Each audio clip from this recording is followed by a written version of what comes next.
Ongi etorri beste elkarrizketa batera, ongi etorri txerrendulariak.comera. Gaurkoan, Patxi Vila, Movistar taldeko kirol zuzendaria eta prestatzaile fisikoa elkarrizketatuko dugu.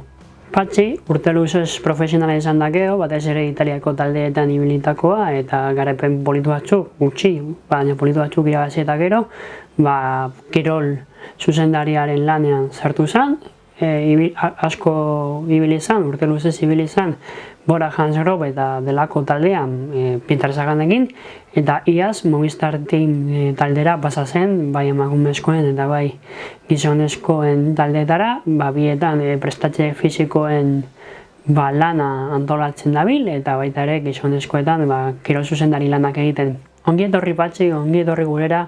Bideo honetan egin nahi duguna da gehien bat aztertzea eta jakitea zein helburu eta zein erronka dituzue aurtengo denboraldirako, bai emakumezko eta bai gizonezkoen talderako, baina guk ja zuzenean bat ikusi dugu. Ez dakit kontuatu zeaten, seguruna baiet. Baina aurten da lehenengo urtea Movistarrek 4 itzuli handiak lehiatzeko eta irabazteko aukerak dituna. Batetik gizonezkoen hiruak, Tourra, Giroa eta Vuelta, eta bestetik emakumezkoen Giroa. 4 irabaztea ametsa da, baina bat edo 2 irabaztea, bat mutilezkoetan eta beste nesketan zain zaila izango. Nemiek argi dago irabazteko aukerak dituela eta hor egongo dela, eta gizonezkoetan egin dituzuen fitxaketekin eta baita ere jatorri dazkazuen txerrendarekin aukera haunitz dazkazue irabazteko. Zer moduz ikusten duzu taldea erronka handi hauetarako? Bai, Movistar taldean 43 korredore ditugu, oitariko 29 gizonezko eta 14 emakumezko, baina ja berez talde bakarra gara zentzu guztietan, eta bai, erronka handia aurten emakumezkoen taldeari bultzada handia eman diogu fitxaketen aldetikan, eta barruko prestakuntzan ere bai. Eta bai, gizonezkoetan bai Mark, bai Enrik, López, Alejandro ditugu, eta gizonezkoetan, emakumezkoetan batez ere Annemiek van Vleuten, ez? Beraz da bai, printzipioz hor burrukan egoteko taldea irunditan, horrela gonditan markatu bai. Aurten iazkoa bezala urte zaila izaten ari da, zaila benetan. Nola airamaten egin prestakuntza egia da, guain hasieran ez jakintasuna nagusi, ez dakigulako ez lasterketa eta noiz lehiatuko dira, gainera lasterketa asko bertan behar geratu dira eta egutegiak galera handiak izan ditu, zuentzat Espainiako egutegia desagertu ganez, galera handia. Nola antolatzen den zeate hasiera hau eta nola maneiatzen dezue ez jakintasuna? Bai, urte eta piko gorra daramakigu, ez? Ontxe urte bete pandemia izela, eta zentzu hortan, azkenean prestakuntza behar ditu data fijoak eta behar ditu helburu fijoak eta finkoak.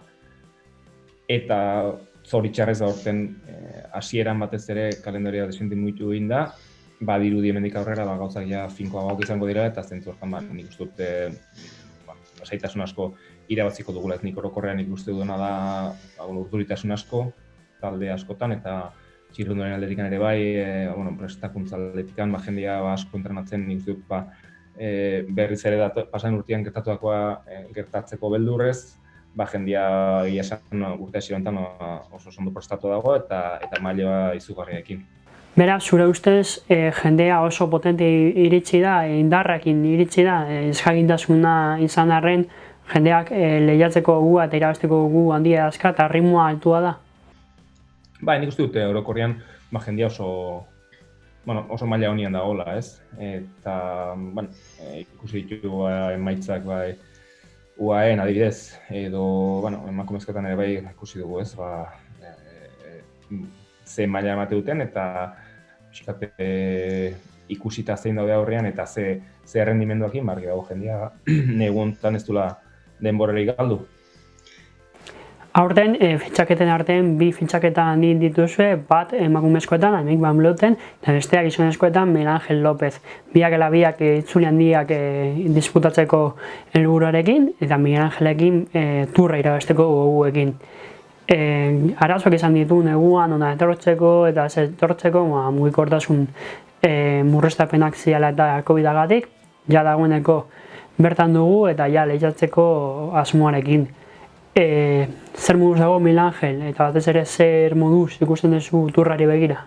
Bueno, egia esan, pixkat pasan urtien giroan izandako erorkoarekin eta poliki hasi da berriz ere prestakuntza aurrera eramaten, bere helburua batez ere Frantziako turra izango da, eta beraz, denbora bere alde jokatzen du.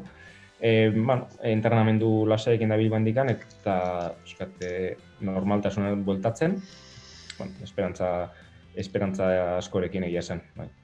Turra irabazteko arerio handiak izango ditu aurrean, tartean bi esloveniarrak, Pogačar eta Roglic, baina beste txirrindulari asko ere Quintana adibidez. Maila altu esan arren, Miguel Angelek hor egon behar du eta gainera etapak irabazteko eta batez ere sailkapen nagusia irabazteko asmo argiarekin.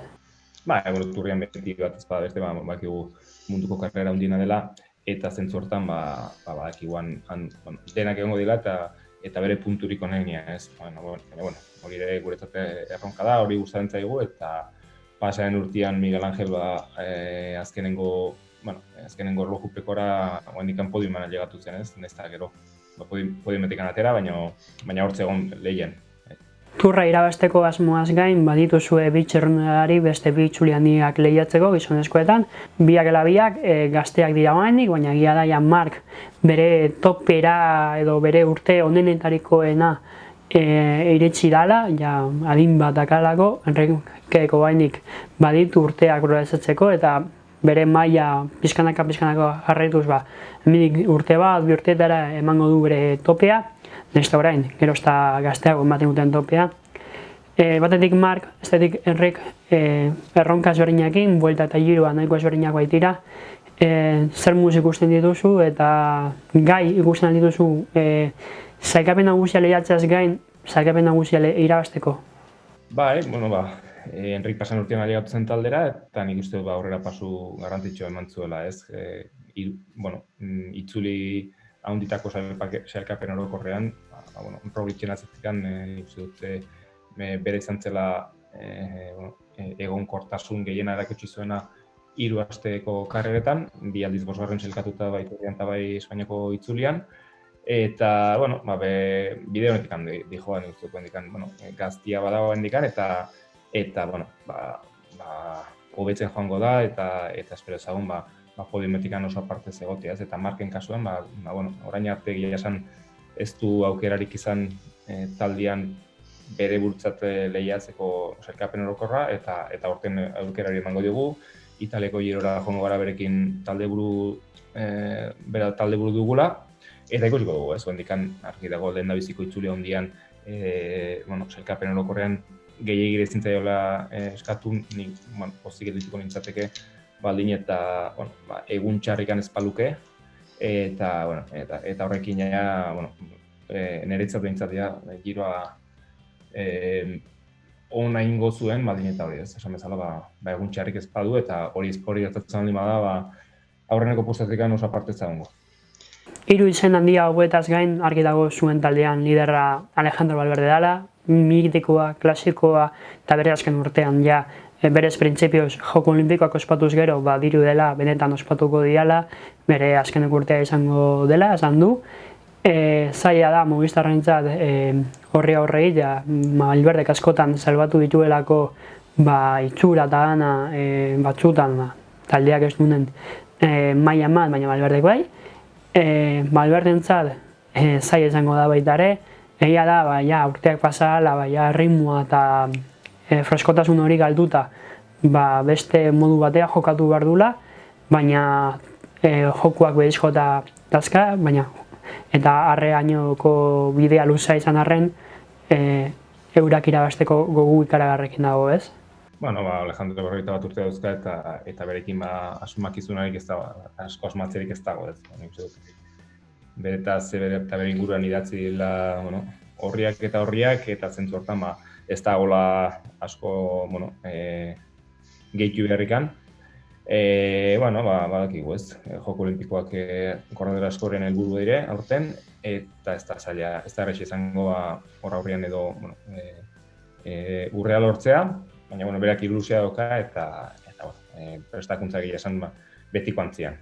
Guain arte eraman duen prestakuntzaren oso ontzerakoa, ura ederki funtzionatu du pasat iraganean eta beraz, uste du 41 urtekin gauzak asmatzen saiatzea Alejandrokin ez dela zuzena.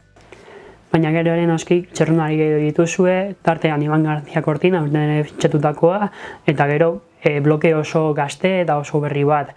Jorgenson adibidez jaburu erakusten hasi da, batzu dazkazue gauza honak indakoak azpimaietan, orain profesionaletan, Golturrean gauza oso honak egiteko asmoa dutenak, tartean bai Inigo Elosegi bizkaitarra, horien progresioa guainik ez dugu topera ikusiko, zai esango da eurak honenen artean ikustea, baina pixkanaka bere burua erakusten hasi dira dagoeneko, eta euren progresioarako beste urte bat eta importantea.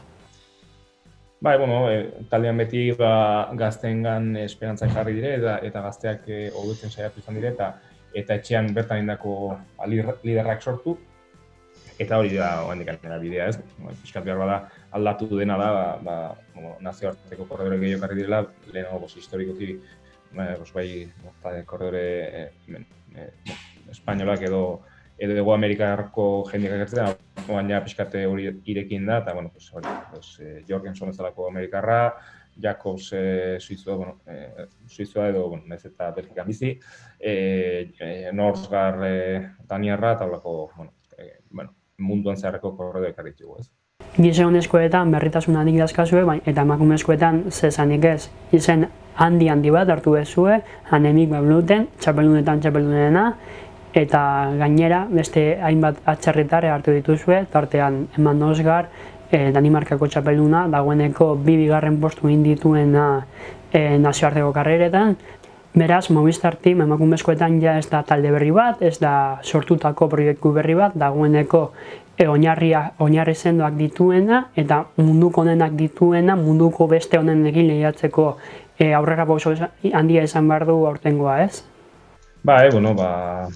Gauzak poliki egiten dira etxe honetan, eta pixkat hori izan da beti Eusebiaren ezagarretako bat, eta zentzu hortan emakumezkoen taldeekin berdin, ez? Era nahiko xumean hasi ziren, eta maitza lortzen, baina pixkate pausua luzegia egin gabe, eta pixkate bertze pausutxu bat eman da kalidade gehiago karreta taldera, eta helburua taldea behintzat munduko honenen pare izatea da. Emakumezkoen taldearen nazioartekotze hori ekarriko dizue zenbait karrere eta inkluso gizonezkoak oraindik euren burua erakutsi ez dutena, emakumezkoen taldea irabazle izatea, esan nahiet Fran Andreako Tourra eta orokorren Belgika eta Holandako karrera nahasi eta klasikoetan, Movistar Team emakumezkoekin eurak irabazteko aukerak izatea, orain arte mutilekin aukera asko eduki ez dituen. Diferentia da gizonezko eta emakumezkoen txirrindularitza. Historikoki pixkate Movistarrek lortu izan ditun garaipenak eta helburuak beti 3 astetako edo astebeteko karreren parean ibili dire, edo hori izan da pixkate taldearen adenea. Emakumezkoen txirrindularitzan askoz ere sona gehiago dauzkate klasikek itzuliak, baina ez italeko giroak endut, Iturra bai animatuko dela emakumezkoen karrera luzea egitea, baina berez ez dago ez du izan hainbetzeko jartzuna, ez dute izan hainbetzeko jartzuna astebeteko edo karrerek emakumengan, baizik eta askoz ere gehiago klasikak ez da zentzu hortan, klasikoetan emakumezkoen txirrindularitzan oraintxe bertan, nik uste dute sona gehiago katela eta pixkat nik uste hori dela zergatia ez azkenean. Kalendarioen beste ispiloa beste ez da. Baina beti ere, helburu nagusia argia da, Annemiek van Vleutenekin Giro irabaztea. Sebastian Unzue, taldeko managerrak argi esan zuen, nola bera Annemiek killer bat dela, irabazteko atorrela, eta taldea horretarako prest egon behar dula, eta horrekin ateratzen zeate errepidera. Bai, bueno, azkenean gurekin da, eta bai, bueno, hori pixka da ere diferentia gizonezko eta emakumezkoen txirronda ditzen, ez? Gizonezkoetan behar bada, gauzak asko zer espezializatuago daude, eta emakumezkoetan oraingoz behintzat ziurrenik badatozen urtetan hori aldatuko da, baina orain bertan, bueno, ez dakit, pabeko klasika bat eta giroa iaia korredor berdinak irabazi dezake, ez? Hori pixkat diferentia da, baina, bueno, anemiken kasuan, bai, irabazteko gokin eta alik eta bueno, garaipen gehiago lortzeko intentzioekin dator, bai.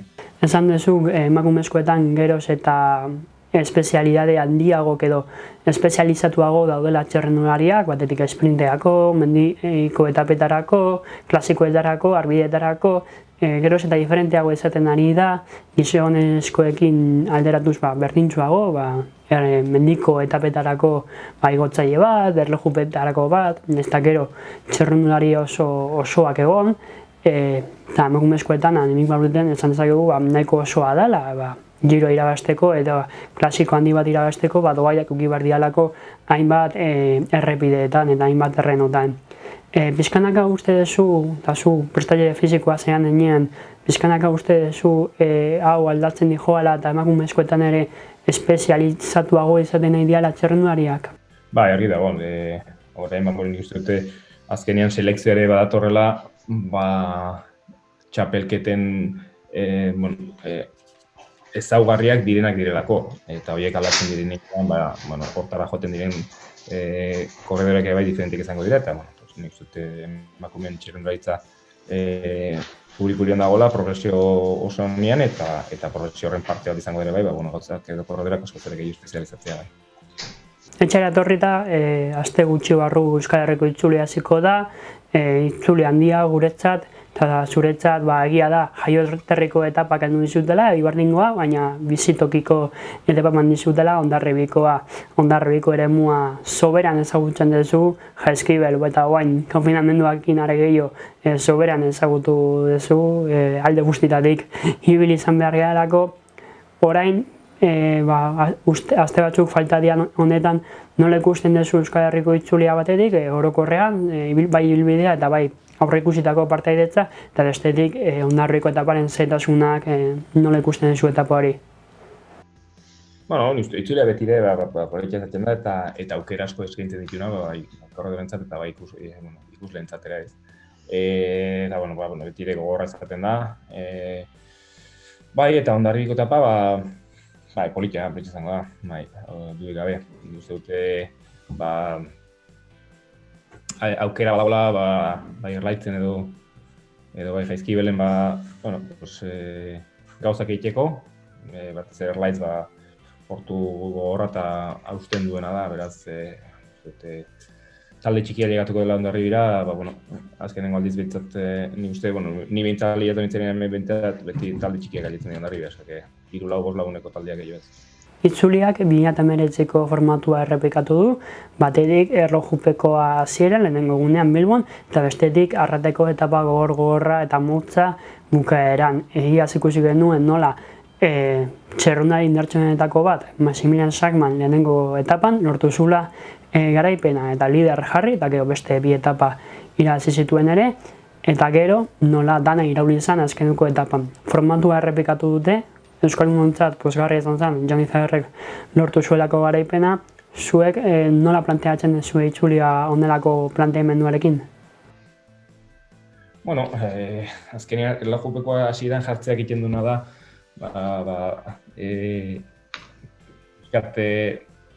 erlojupeko hori gaizki joan zaion jendeari, lehen denbora rekuperatzeko behar hori ez, eta nik zentzortan izuzkarra irekiten dula, eta normalian